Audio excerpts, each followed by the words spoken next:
ما فقط از کتاب الله سالا دور زندگی کردیم، حتی از حکم قرآن خبر نداریم. ایره خود چی میکنید؟ در دفاع مسائل کفری یا میبراید. یک جناب محترم مجاهد هم خدا میگیره، رهبر یک گروه هم خدا میگیره، در یک مجلس و کنفرانسی محاضره در مورد امن داشتیم. محاضره از ما بود. در اونجا خودش میگه که ما اگر این احکام اسلامی را تطبیق کنیم، مسلمان ها یا نفوس ما کلش در حالت فقر است، میموره. حتی عقیده نداره که روزی دهنده الله متعال است. خدا رهبر مجاهدین هم باز میگیره، اتوری گپا را بزنه. این قدر عقیده ضعیف یا داره. قرآن ایش نخونده که قرآن چی برات میگه. این بسیار مشکل مسئله است. ستجدون آخرین یریدون، این سوم طایفه است که اگرچه در ظاهر قبیله اسد و بنی غطفان برش میگه، اسد و غطفان یا بودن یا دیگه در ظاهر اینطور وانمود میکردن که ما قطع شما سر کار نداریم، اما هدف نعوذ بالله فاسد داشتن، غلط داشتن، تلاش میکردن از یک نیرنگ مسلمان ها را ضربه بزنه. الله متعال مسلمان ها را بیدار بسازه. مسلمان باید اینطور نباشه که چول پول از حال خود خبر نباشه، مراقبت کنه، دشمنی خدا حرکتش فعالیتش زیر تعقیب بگیره که آدم چی میکنه. دنیای کفر در افغانستان آمده، چی میخواه؟ برای چی آمده؟ چی هدف داره؟ ایره تو بررسی کو، ارزیابی کو، بعد از او قطعش معامله بکن. ستجدون آخرین، خامخا شما میابی طایفه های دیگر یریدون که اراده داره یأمنکم که خود بی خطر بسازه، با امن بسازه از شما، و یأمنو قومهم، و با امن بسازه قومهم از قومی خود. نه از طرف شما برشان کدام چی خطر مواجه باشن از طرف قومیشان. خو لیکن این مردم ها خیلی مردم های منافق هسته. کلما هرگاه ردو که باز گردانیده شوه، دعوت برشان داده شوه الفتنه، بسوی فتنه. دو معنا داره فتنه مفسرین میکنه. یکی میگه فتنه اینجا به معنای امتحان است، وقتی که باز گردانیده میشه بسوی امتحان، یعنی از یا امتحان گرفته میشه که تو باش یا قطع مسلمان ها هم نوا هستن، موافق است یا مخالف، ارکسو فیها، سرنگون میشه در امتحان، ناکام میشه، یعنی به جهاد نمیاین، قطع مسلمان ها استاد نمیشه بلکه طرف کفر میره. یک معنای فتنه امتحان است. دوم معنا کلما ردو، هرگاه که باز گردانیده شوه الفتنه، به مشترک و کفرشان. این معنا قوی است. ارکسو فیها، سرنگون دو نمو شرک و فتنه، یعنی در مشترک و کفر میفتن. سرنگونی معنا تعامل نمیکنه، فکرام نمیکنه، خوش داره امو مشربه، امو مذهبه، امو مسلکه، حتی فکرام نمیکنه که تاوان میکنیم یعنی که فایده میکنیم، نه خوش داره و مسلکه امو طرف میدوه. در افغانستان ما فعلا هم یک گروه وجود داره که سالا عمر در نظام کمونیستی تیر کرده، امیالی که موقع برشان پیدا شوه برای بیدینی اول لنبر استاد هستن.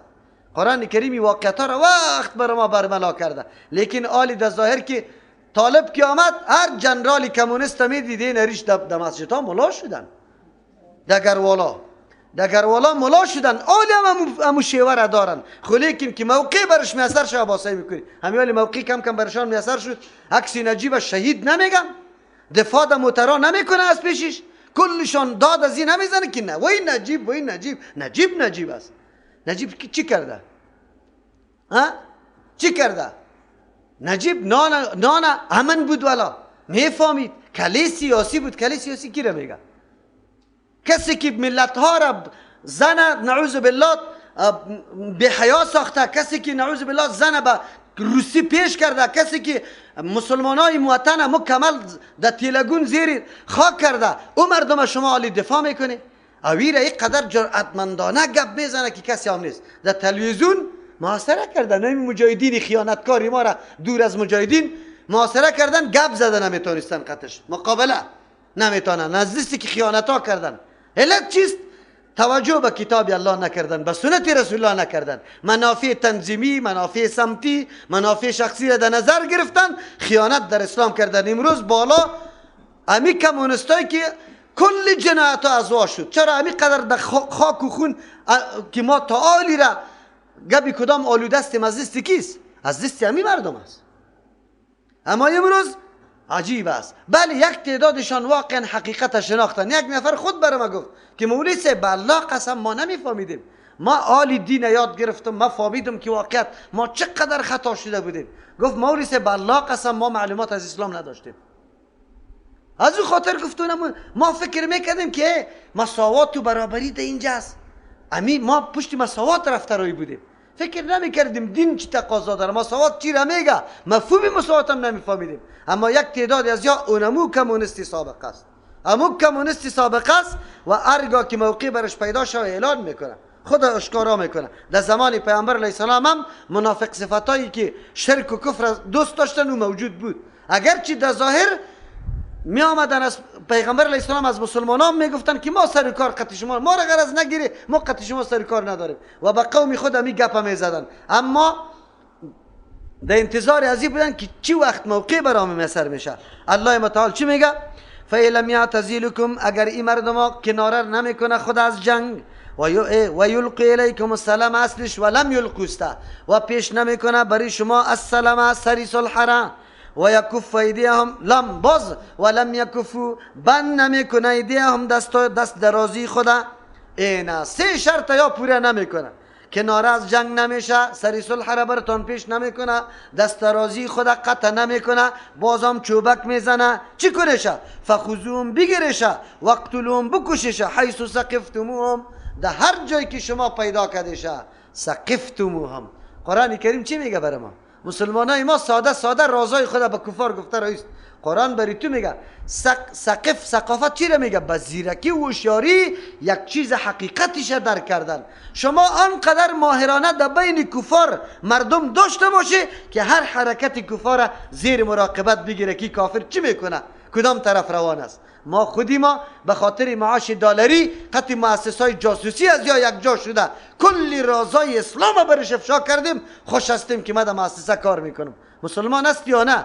روز فرا میرسه که دلار برای تو باقی نمیمانه، در پیش الله متعال پیش میشی و اوجا خیانتای تو همینطور مادوار برات پیش میشه که تو چقدر خیانت به اسلام کرده و اسلام ضربه زده.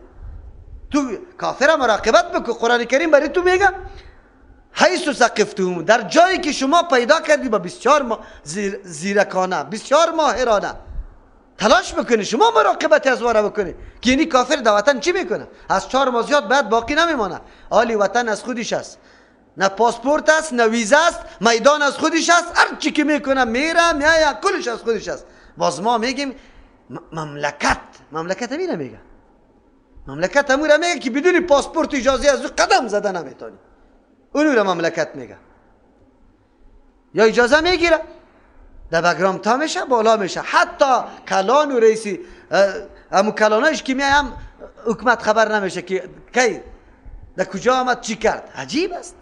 مسلمان ها خدا چی کرده رئیسته که والا ما اینه چی طور است چی طور نیسته، کلگی بالله قسم میدان امتحان الله متعال است. الله متعال ما را امتحان میکنه در هر جای ما، در مدرسه، در مسجد، در وظیفه، در تمام گپا الله امتحان کرده رئیسته که نفید به مسلمان میرسه یا ضررت به مسلمان میرسه. خود به خود معلوم دار است. اسلامی خودی ما خب بگذار. علت چیست؟ لا اقل می قدر خو میکنی که میگه خب مردم است از ما که خب مردم خبرش میگی. قرآن برات میگه خب مردم نیست. این مردم ها در دل کینه و بغضی که در درون دلش هست گاهی آشکارا میشه. قد بدت البغضاء من افواههم، در زبان گاهی همون کینه ها را آشکارا میکنه. هنوز هم مردم فریب خورده میگن نه کمک و همکاری میکنه ناتو است. نگاه کنیشه باز معلوم میشه که عاقبت و انجام چی رقم میشه. و اولئکم اینمی مردم ها که اینمی قسم صفتا را داره، یعنی کنارگیری از جنگ نمیکنه، سری صلح را پیش نمیکنه، دست درازی خود بند نمیکنه. جعلنا لکم ما گردانیدیم برای شما علیهم بالایشان سلطانا حجت گرفتاری و حجت قتلشان مبین و آشکارا. چرا 3 شرط الله بیان کرد و هر 3 شرط یا پوره نکرده. دست درازیشان ادامه داره و سر صلح قطع ما پیش نکرده و از جنگ هم کناره نکرده. فقط فرصت طلب است که موقع پیدا میشه سر حمله میکنه. اینطور مردم ها را نمانید ده قتل بکنید. و ما کان للمؤمنین، اینجا خب بیان حالات کفار و منافقین بود که دستورات اسلام و هدایت الله متعال در موردشان چی بوده. اسلام چقدر از سماحت و از حوصله افزایی و فراخی صدر و سینه کار گرفته. کافری که با تو سر و کار نداره از جنگ، تو را میگه که نه او را کشته نمیتونی، بلکه موقع برش میدی که زندگی خود بسازه. اما کافری که تو را نمیمانه، او را دیگه نگذار. آل قتل مؤمنه، الله حالات مؤمنه بیان میکنه که کسی مؤمنه قتل بکنه. معلوم شد آیات قرآن کریمه که وقتی میخوانیم برای ما خون یک مسلمان معلوم میشه که چه ارزش داره به نزد الله متعال. و همچنان در حدیث پیامبر صلی الله علیه و سلم خون یک مؤمن چه ارزش داره. و ما کان للمؤمن نیست مناسب برای مؤمن، از شان مؤمن نیست، صفت مؤمن نیست، کار مؤمن نیست، هیچ به مؤمن نمیزیبه، هیچ ددان آدم جور نمیه که مؤمن کلمه مؤمن سرش گفته شود بعد از او برادری خود قتل کنه. مؤمنه هیچ امکان نداره که یک آدم مؤمن خود بگیره، خب عقیده پخته سر ایمان داشته باشه، باز برادری مؤمن خود قتل بکنه. قرآن کریم چی میگه؟ و ما کان للمؤمن نیست مناسب نیست برای مؤمن، در شان مؤمن است، لیاقت لایق برای مؤمن نیست یقتل که قتل کنه مؤمن دیگره، الا خطا، مگر به خطا اگر قتل شوه. یک راه هست به قصد مؤمن قتل کردن. این گپ یادی نیست. قماندان صاحب امر کرده دز بزن، لا طاعت لمخلوق فی معصیت الخالق. قماندان صاحب امر کرده. افسوس است اینمی مخلوق خود میگیره، آنقدر غلام و آنقدر بنده یک مخلوق میشه. کم جنایات نکردن. الله اکبر. قماندان امر میکرد دز خیرت است. چرا جنگ است؟ علما موجود بود، جمعیت قطعی حزب جنگ داشت، حزب قطعی اتحاد قطعی حرکت قطعی جبهه قطعی ملی. کدامش چی وجه بود؟ چی میخواستن؟ یک منطقه سر منطقه دیگه تعرض میکرد. امروز مردم ها لاف میزنه که فلانی جهاد کرد. امی مجاهدین ما جهاد کرده، اما یک تعدادشان جهاد خود به باد هوا داده، به هزاران مردم از دستشان از قماندهشان کشته شده، به هزاران نفر، صرف به جرم از اینکه در تنظیمش نیست. خلاص اینمی قدر. اینا مجاهد میگه.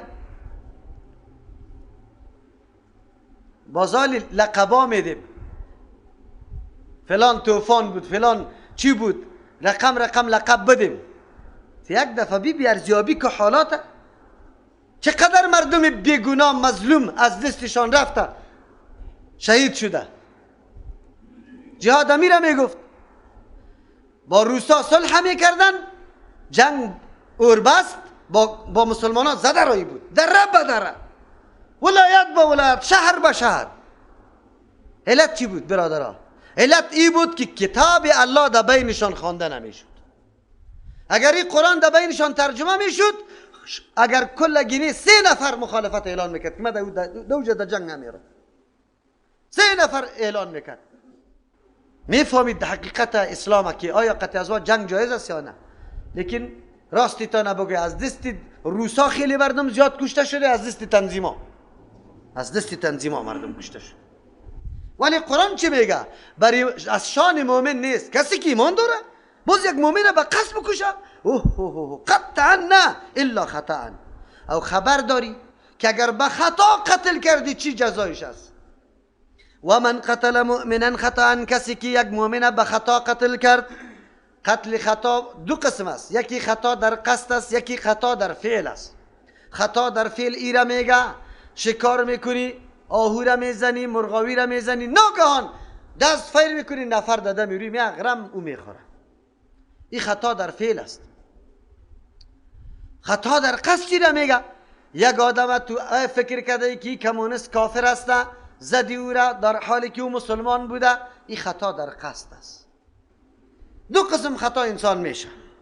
الله متعال میگه و من قتل مؤمنا، کسی که یک آدم مؤمن قتل کرد خطا به خطا، که قصد و ارادم نداره که را بکشه، خاموتور مرمیش برابر شده یا گمانی کافر کرده مسلمان برآمد، چی جزاست؟ فتحریر رقبت مؤمنه، حق الله است که آزاد کنه یک غلامی که مؤمن باشه او را آزاد بکنه. چرا این مؤمن تو قتل کردی؟ یک مسلمانی که در قید غلامی قرار داره فروخته میشه، خریده میشه، او را باید آزاد کنی که مسلمان آزاد جور شود. این حق الله شد.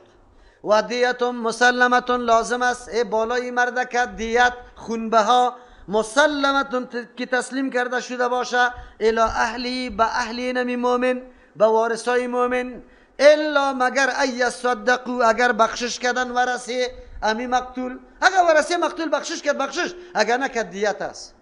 دیت خبر داری 100 شتر است. 20 شتر در یک روایت 20 شتر بنت مخاز، 20 شتر بن مخاز، یعنی چوچای 1 ساله از شتر که چی رقم باشه که و 20 مذکر 20 مؤنث باشه. در یک روایتی طور آمده.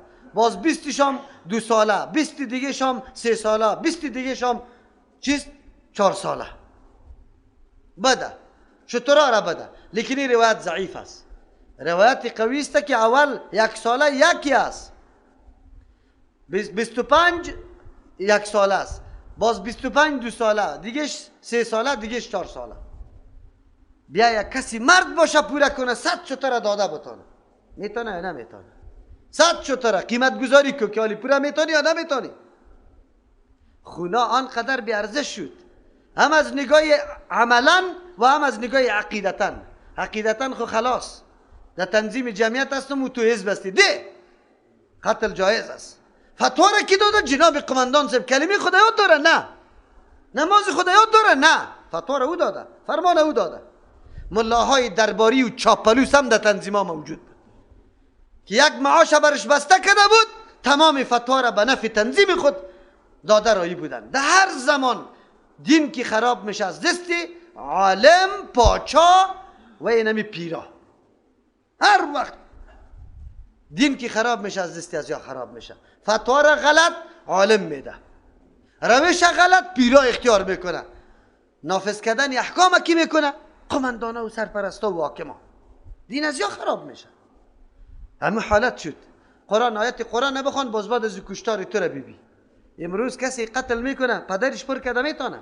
قتل خطا، موتر زدن قتل خطا. چرا تو به سرعت میرفتی؟ این طرف احتیاط نمیکنی؟ ها؟ تو را کی گفته بود؟ من خو میگم که نمیق موترا که مردم میزنه نرو مردم به سفارش ایرمی دریور که آینده به دریورا درس شوه که حالی موتر از چند از چقدر سرعت بالا این میدوه که حالی نفر میزنه و نمیزنه. قانون الله اگر تطبیق شوه شما باور به الله بکنی خوب گنجشک ضرر نمیبینه. گنجشک چی جای ازی که دیگه گپا باشه خو نیست. اینجا ای گپا نیست. موتر میزنه نفره یک بلک مردم مولا و کلگی میره کی را معاف کن. قصدن نزده. من میگم قصدن نزده. قصدن که بزنه خو گپ در کجا رسیده؟ خطا زده یا نه خطا کرده؟ چرا احتیاط نمیکرد؟ دیت بالای عاقلیش است، بالای ورثه‌اش است. امی دیت کلی ورثه‌اش. در یک روایت ربع دینار آمده، در یک روایت نصف دینار. کسایی که در این اختلاف علما است که کی عاقله کیست و ورثه‌اش است یا عاقله کسی که دمو شک کار میکنه. اگر از وزارت تجارت نفر زده بود کل وزارت تجارت منصوبینش قطعی نمی مردکه که نفر قتل کرده از معاششان بریزی داده بره که 100 شتر پوره کنه. چرا؟ به خاطر که هر روز قطعی از یان نشست و برخواست کلگی میکنه، یکی به دیگه توصیه بکنه که احتیاط کنه کسی از پیش نوگار نشوه. یا مردم آزاد گذاشتن. حالی پدرم بچه خدا نمیگه، بلکه پدر در یک چوکی نشسته بچهش غر میزنه موتر نمیگه که بچه بایستتر برو.